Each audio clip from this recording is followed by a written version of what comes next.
Hi hello ಎಲ್ಲರಿಗೂ ನಮಸ್ಕಾರ ರೀ. ಇವತ್ತಿನ ದಿವಸ ನಾನು ಮತ್ತೊಂದು ರೆಸಿಪಿಯೊಂದಿಗೆ ಬಂದಿದ್ದೀನಿ ರೀ. ಇಲ್ಲಿ ನಾನು ಮಾಡ್ತಾ ಇರೋದು ರೈಸ್ ಐಟಮ್ಸ್ ಒಳಗೆ ನಾನು ಪುದೀನ ರೈಸ್ ಮಾಡ್ತಾಯಿದ್ದೀನಿ. ಅದಕ್ಕೆ ನಾನು ಏನೇನು ಹಾಕ್ಕೊಂಡಿದ್ದೀನಿ ಸ್ಕ್ರೀನ್ ಮೇಲೆ ಕೊಟ್ಟಿದ್ದೀನಿ ರೀ. ಏಲಕ್ಕಿ, ಲವಂಗ, ದಾಲ್ಚಿನ್ನಿ ಮತ್ತು ಶಾಹಿ ಜೀರಾ, ಹಾಗೆ ಹಸಿಮೆಣ್ಸಿನ್ಕಾಯಿ ಮತ್ತು ಪುದೀನ ರೀ. ಸ್ವಲ್ಪ ಪುದೀನಾನ ನಾನು ತೆಗೆದಿಟ್ಕೊಳ್ತೀನಿ ರೀ. ಹಾಗೆ ಒಂದು ಸ್ವಲ್ಪ ಕೊತ್ತಂಬರಿ ರೀ, ಮತ್ತು ಒಂದು ಗಡ್ಡೆ ಬೆಳ್ಳುಳ್ಳಿ ರೀ. ನಾನು ಎಷ್ಟೆಷ್ಟು ಹಾಕ್ಕೊಂಡಿದ್ದೀನಿ ಪ್ರಮಾಣಗಳನ್ನೆಲ್ಲ ಇಲ್ಲಿ ಸ್ಕ್ರೀನ್ ಮೇಲೆ ಬರೆದು ಹಾಕ್ತಾಯಿದ್ದೀನಿ, ನೋಡಬೇಕು. ಆಮೇಲೆ ಇಲ್ಲ ಅಂತಂದರೆ ನೀವು ಡಿಸ್ಕ್ರಿಪ್ಷನ್ ಬಾಕ್ಸ್ನಲ್ಲೂ ಹಾಕಿರ್ತೀನಿ, ಅಲ್ಲಿನೂ ಸಹ ನೋಡ್ಕೋಬೋದು ನೀವು. ಹಾಗೆ ಇಲ್ಲಿ 2 ಇಂಚ್ ಅಲ್ಲನ ತೊಗೊಂಡಿನಿ ರೀ. ಅಲ್ಲ ಅಂದರೆ ಹಸಿ ಶುಂಠಿನ ರೀ. ಅದಿಷ್ಟನ್ನು ಹಾಕಿ ಇದಕ್ಕೆ ನೀರು ಬೆರೆಸ್ತಾನೆ ಗ್ರೈಂಡರ್ ಮಾಡ್ಕೊಂಬನ್ರಿ. ಈ ಥರ ತರಿಯಾಗಿ ಇರಬೇಕು ನೋಡಿರಿ. ನಂತರ ನಾನಿಲ್ಲಿ 2 ಗ್ಲಾಸ್ನಷ್ಟು, ನಾನು ಗ್ಲಾಸ್ ತೋರಿಸ್ತೀನಿ ನೋಡಿರಿ. ಈ ಗ್ಲಾಸಿಂದ 2 ಗ್ಲಾಸ್ನಷ್ಟು ಅಕ್ಕಿನ ತಗೊಂಡಿದ್ದೀನಿ ರೀ. ನೀವು ಯಾವ ಥರದ ಅಕ್ಕಿದಾದರೂ ತೊಗೋಬೋದು. ಆದಷ್ಟು ಜೀರಾ ರೈಸ್ ಅಂತ ಸಣ್ಣ ರೈಸ್ ಸಿಗುತ್ತೆ ರೀ, ಅದನ್ನೇ ತೊಗೊಂಡು ಮಾಡಿರಿ, ಚೆನ್ನಾಗಾಗುತ್ತೆ ಪುದೀನ ರೈಸ್. ಇದನ್ನು ಸರಿಯಾಗಿ ನೀರು ತಿಳಿಯಾಗೋರಿಗೆ ತೊಳ್ಕೊಳ್ರಿ. ಈ ಅಕ್ಕಿನ ನೀರು ತಿಳಿಯಾಗುವವರೆಗೆ ತೊಳ್ಕೊಂಡಾದ್ಮೇಲೆ ಇದನ್ನು ಜಾನ್ಸ್ಲಿಕ್ಕಿಡ್ರಿ. ಅದರೊಳಗಡೆ ಸ್ವಲ್ಪ ಕೂಡ ನೀರು ಇರಲಾರ್ದಂಗೆ. ಅದಕ್ಕೆ ನಾನು ಎಲ್ಲದಕ್ಕಿಂತ ಮುಂಚೆ ಈ ಪ್ರೊಸೆಸ್ನ ತೋರಿಸ್ತಾ ಇದ್ದೀನಿ. ಅಕ್ಕಿನ ಈ ಥರ ತೊಳೆದ್ಬಿಟ್ಟು ಒಂದು ಜಲ್ಲಡಿಗೆ ನೀರು ಜಾನ್ಸಿ ಇಡ್ರಿ, ನೆನೆ ಇಡ್ಲಿಕ್ಕೆ ಹೋಗಬೇಡ್ರಿ. ನಂತರ 1 ಟೊಮೆಟೊ ಹಾಗೆ 2 ಮೀಡಿಯಮ್ ಸೈಜಿಂದ ಉಳ್ಳಾಗಡ್ಡಿ ತೊಗೊಂಡಿದ್ದೀನಿ ನೋಡಿರಿ. ಈ ಥರ ಉದ್ದುದ್ದಾಗೆ ಹೆಚ್ಕೊಳ್ರಿ, ಸ್ಲೈಸ್ ಆಗಿರ್ಬೇಕ್ರಿ. ನಂತರ ಟೊಮೆಟೊ ಚಿಕ್ಕದಾಗೇನಾದರೂ ಹೆಚ್ಕೊಳ್ರಿ. 2 ರೀತಿಯಲ್ಲಿ ಹೆಚ್ಚಿ ತೋರಿಸ್ತೀನಿ ನೋಡಿರಿ ಯಾವ ಥರ ಇರಬೇಕಂತ. ಈ ಥರನಾದರೂ ಹೆಚ್ಕೊಳ್ರಿ, ಪರವಾಗಿಲ್ಲ. ಇಲ್ಲ ಅಂದರೆ ಉದ್ದುದ್ದಾಗಿ ಸ್ಲೈಸಾಗಿ ಉಳ್ಳಾಗಡ್ಡಿ ಹೇಗೆ ಹೆಚ್ಕೊಂಡಿದ್ದೀವಲ್ರಿ ಅದೇ ಥರನಾದರೂ ಹೆಚ್ಕೊಳ್ರಿ, ಪರವಾಗಿಲ್ಲ.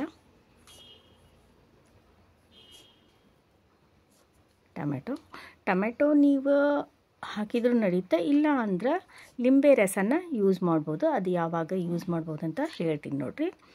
ಈಗಿಲ್ಲೇ ನಾನು 2 ಟೇಬಲ್ ಸ್ಪೂನಷ್ಟು ಎಣ್ಣೆನ ತಗೊಂಡಿದ್ದೀನಿ ರೀ.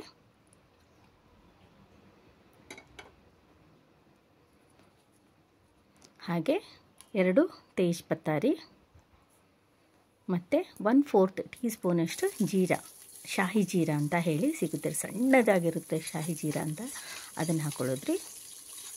ನಂತರ ಉಳ್ಳಾಗಡ್ಡಿ ಹೆಚ್ಚಾಗಿ ಉದ್ದುದಾಗಿ ಹೆಚ್ಕೊಂಡು ಇಟ್ಕೊಂಡಿದ್ವಲ್ರಿ, ಅದನ್ನು ಹಾಕ್ಕೊಳ್ಳೋಣ ರೀ. ನಂತರ ಸ್ವಲ್ಪ ಪುದೀನನ ನಾವು ತೆಗೆದಿಟ್ಕೊಂಡಿದ್ವಲ್ರಿ ಆಗಲೇ, ಅದನ್ನು ಈ ಸಮಯಕ್ಕೆ ಹಾಕೋಬೇಕು ನೋಡಿರಿ. ಅಂದರೆ ಎಣ್ಣೆ ಒಳಗೆ ಸ್ವಲ್ಪ ಫ್ಲೇವರ್ ಬಿಡಬೇಕ್ರಿ. ಅದು ಉಳ್ಳಾಗಡ್ಡಿ ಜೊತೆಗೆ ಪುದೀನ ಒಂಚೂರು, ಅಂದರೆ ನಾವು ಪುದೀನ ರೈಸ್ ಮಾಡ್ತಾಯಿದ್ದೀವಲ್ಲ ಹಾಗಾಗಿ. ನಂತರ ನಾವು ಗ್ರೈಂಡ್ರ್ ಮಾಡಿ ಇಟ್ಕೊಂಡಿರುವಂತಹ ಮಸಾಲೆನ ಹಾಕ್ಕೊಳ್ಳೋಣ ನೋಡಿರಿ. ಇಲ್ಲಿ ಉಳ್ಳಾಗಡ್ಡಿನ ಅತಿ ಹೆಚ್ಚಾಗಿ ಕೆಂಪಾಗಿ ಮಾಡ್ಲಿಕ್ಕೆ ಹೋಗಬೇಡ್ರಿ. ಈ ಥರ ಸ್ವಲ್ಪ ಉಳ್ಳಾಗಡ್ಡಿ ಮೆತ್ತಗಾದ ತಕ್ಷಣ ನಾವು ರುಬ್ಬಿಟ್ಕೊಂಡಿರುವಂಥ ಮಸಾಲೆ ಹಾಕಿ, ಉಳ್ಳಾಗಡ್ಡಿ ಹಾಕಿ, ಇದು ಟೊಮೆಟೊ ಹಾಕಿ, ನಂತರ ಟೊಮೆಟೊ ಸ್ವಲ್ಪ ಮೆತ್ತಗಾಗಲಿಕ್ಕೆ ಒಂಚೂರು ಉಪ್ಪನ್ನು ಹಾಕ್ಕೊಳ್ಳೋಣ ರೀ. ಉಪ್ಪನ್ನು ನೋಡಿಕೊಂಡು ಹಾಕ್ಕೊಳ್ಳೋಣ ರೀ. ರುಚಿ ನಾನಿಲ್ಲಿ ಸ್ವಲ್ಪ ಉಪ್ಪನ್ನು ಬಳಸಿದ್ದೀನಿ, ಅಂದರೆ ಟೊಮೆಟೊ ಮೆತ್ತಗಾಗ್ಲಿಕ್ಕಂತಷ್ಟು ಉಪ್ಪನ್ನು ಬೆಳೆಸಿದ್ದೀನಿ. ಈಗ ನೋಡಿರಿ, ನಾನು ನೀರು ಜಾನ್ಲಿಕ್ಕಂತ ಇಟ್ಟಿದ್ವಲ್ರಿ ಅಕ್ಕಿನ ಈ ಥರ ಡೈರೆಕ್ಟಾಗಿ ಒಗ್ಗರಣೆ ಒಳಗೆ ಹಾಕ್ಕೊಳ್ಳೋಣ ರೀ. ಇದನ್ನು ಸ್ವಲ್ಪ ಫ್ರೈ ಮಾಡೋಣ ನೋಡಿರಿ. 1 ನಿಮಿಷ 2 ನಿಮಿಷ ಫ್ರೈ ಮಾಡೋಣ ರೀ. ಕೈ ಇದೇ ಥರ ಚಮಚ ತಿರುಗಿಸ್ತಾ ಇರಿ, ಅಂದರೆ ಬಿಡ್ಲಿಕ್ಕೆ ಹೋಗಬೇಡ್ರಿ, ಕೆಳಗಡೆ ಒತ್ತುತ್ತೆ ಮತ್ತಿಲ್ಲ ಅಂದರೆ. ಇದೇ ಥರ ಸರಿಯಾಗಿ ಫ್ರೈ ಮಾಡಿರಿ.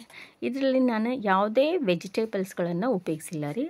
ಯಾಕಂದರೆ ನಾವಿಲ್ಲಿ ಪುದೀನ ರೈಸ್ ಮಾಡ್ತಾಯಿದ್ದೀವಂದ್ರೆ ಪುದೀನದ ಫ್ಲೇವರ್ ಜಾಸ್ತಿ ಆಗಿರಬೇಕು, ಅಂದರೆ ನಾವು ತಿನ್ನುವಾಗ ಪುದೀನದ ರೈಸ್ ಅನಿಸ್ಬೇಕು ರೀ. ಹಾಗಾಗಿ ಇಲ್ಲ ನಾವು ವೆಜಿಟೇಬಲ್ಸ್ನ ಹಾಕಿದರೆ ಅದು ಒಂದು ಟೈಪ್ ಪಲಾವ್ ವಾಸನೆ ಬರುತ್ತೆ ರೀ, ಪುದೀನ ರೈಸ್ ಅನಿಸೋದೇ ಇಲ್ಲ. ಹಾಗಾಗಿ ನಾನಿಲ್ಲಿ ಯಾವುದು ಐಟಮ್ಸ್ನ ಬಳಸಿಲ್ಲ. ಬೇಕಂದ್ರೆ ನೀವು ವಟಾಣಿನ ಹಾಕೋಬೋದು ನೋಡಿರಿ. ನಂತರ ಈ ಥರ ಕೈ ಬಿಡದೇ ಫ್ರೈ ಮಾಡಿರಿ ಸರಿಯಾಗಿ. ಅದಾದ ನಂತರ 1 ಅರ್ಧ ಲಿಂಬು ರಸನ ಹಾಕ್ಕೊಳ್ಳೋಣ ನೋಡಿರಿ.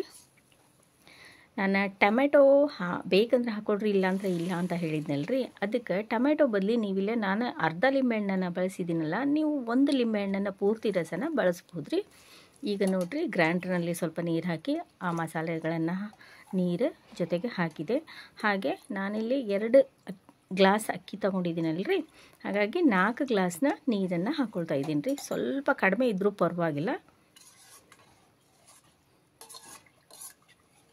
ಈಗ ಇದನ್ನು ಸರಿಯಾಗಿ ಬೆರೆಸಿ ಒಂದು ಕುದಿ ಬರಲಿ ರೀ. ಈಗ ರುಚಿ ನೋಡ್ಕೊಳ್ರಿ ಈ ಸಮಯಕ್ಕೆ, ಯಾಕಂದ್ರೆ ನಾವು ಇದ್ರದ್ದು ಮುಚ್ಚಳ ಮುಚ್ತೀವಲ್ರಿ, ಹಾಗಾಗಿ ಅದಕ್ಕಿಂತ ಮುಂಚೆನೇ ರುಚಿ ನೋಡಿಕೊಂಡು ಉಪ್ಪನ್ನು ಹಾಕ್ಕೊಳ್ರಿ. ಇದನ್ನು ಮುಚ್ಚಳ ಮುಚ್ಚಿ